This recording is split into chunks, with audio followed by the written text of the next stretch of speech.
Harrison First isn't just moving between continents, he's stitching whole worlds together through sound. The New Jersey native first cut his teeth in New York, the city that taught him how to live like an artist. Now he's based in Stockholm, where a new environment pushes him to think bigger, turning his roots into rhythm and sharing his culture on a frequency that travels anywhere music can reach.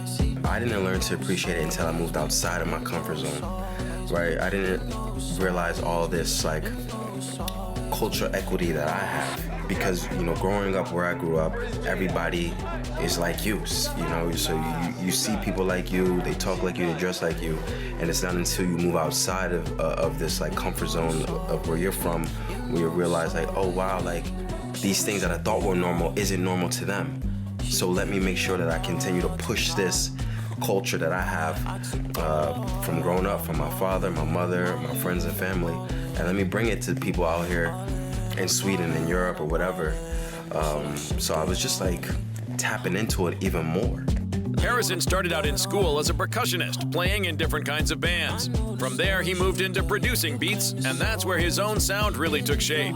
Now, with multiple albums to his name, he keeps pushing that identity forward. His latest album, WAAR, is an 11-track project released through his own label January 1st. It leans into Afro house and rhythms linked to the African diaspora, with a personal theme running through the storytelling.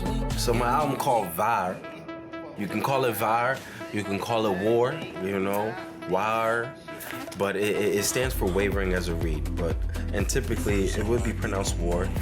And essentially, this is probably like my most truest body of work, to be honest with you.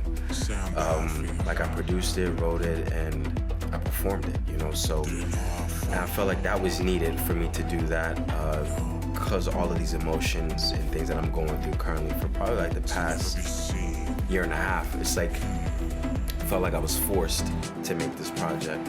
So if you want to feel me, this is the album you gotta feel me with. So I want to feel me. I'm sure everybody else want to feel like the real me. And this is the real me.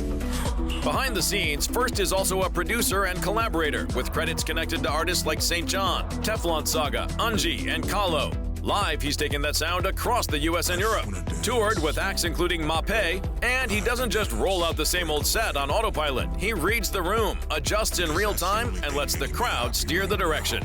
I learned how to tailor my playing style in different countries that I was in. Like in Europe, there's a certain style that I can really go with when I'm doing like some Afro house or like just like some producer edits, just really rhythmic stuff, fun type of edits. And I can get away with a lot of cool stuff and unique things I want to do in Europe. And in the US, it's a specific style that I have to play when I'm there. Like I'm playing more, making sure it's urban, getting the people going with some of these classics, but then mixing it in to kind of like the rhythmic stuff that I like. And I have no preferences. It's just, it's great to kind of like build up that diversity in playing styles. From New Jersey to New York to Stockholm, but what about his next stop? The best place to look is the artist's socials. And while you're there, hit play on WAAR. It's the fastest way to tap into the real Harrison First.